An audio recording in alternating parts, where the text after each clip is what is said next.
Hello friends, welcome to my YouTube channel. তো বন্ধুরা, আমি ধানবাদ গিয়ে যে সেকেন্ড স্পটটা ঘুরেছিলাম, তো বলেছিলাম ভিডিওগুলো ধাপে ধাপে তোমাদের সঙ্গে শেয়ার করব। তো আজকে তোমাদের সঙ্গে সেকেন্ড ভিডিও, মানে সেকেন্ড যে স্পটটা ঘুরেছিলাম তারই ভিডিও তোমাদের সঙ্গে শেয়ার করছি। তো ভিডিওটা প্রচণ্ড বিউটিফুল, খুব সুন্দর। তো তোমরা দেখতে থাকো, আশা করি তোমাদের খুব ভালো লাগবে। তো বন্ধুরা, ভিডিওর শুরুতেই কিন্তু প্রকৃতির অসম্ভব সুন্দর একটা দৃশ্য তোমাদের সঙ্গে শেয়ার করলাম, তোমরা দেখতে পেলে। তো আমরা গেছিলাম তোপচাঁচি লেক। তোপচাঁচি লেকের নামটা শুনলেই যেন মনে হয় মহানায়ক উত্তম কুমারের সঙ্গে একটা এর মানে সম্পর্ক আছে বলতে পারো।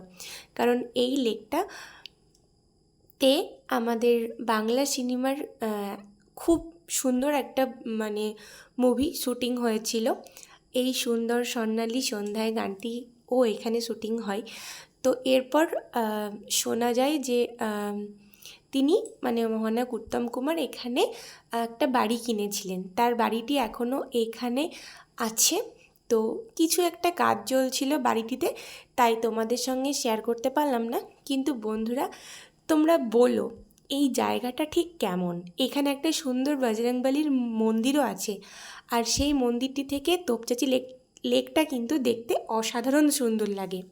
তো এই লেকে পাহাড়, পরেশনাথ পাহাড়ের যে একটা ছায়া, সেটা কিন্তু লেকের জলে পড়ে। আর এটা কিন্তু একটা এই লেকটা কিন্তু কৃত্রিমভাবে বানানো। তো বলো তোমরা আজকের ভিডিওটা তোমাদের কেমন লাগলো? আশা করি ভালো লেগেছে। তো আজকের মতন টাটা, বাই, দেখা হচ্ছে নেক্সট ভিডিওতে। তো তোমরা ভালো থেকো, সুস্থ থেকো। আর পরের ভিডিওটা আমি আবার তোমাদের সঙ্গে শেয়ার করব, এর পরের ভিডিওটা।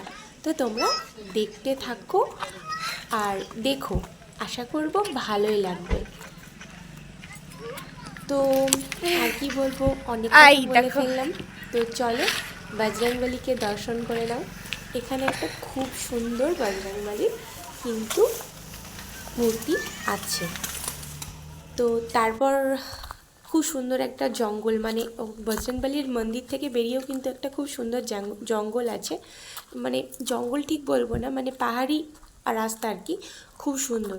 তো তোমাদের সঙ্গে এটাও শেয়ার করলাম। আর তোপচাঁচি লেকটা কেমন লাগলো অবশ্যই কমেন্টে জানাবে। তো আজকের মতন টাটা, বাই, ভালো থেকো, সুস্থ থেকো সবাই। দেখা হচ্ছে নেক্সট ভিডিওতে।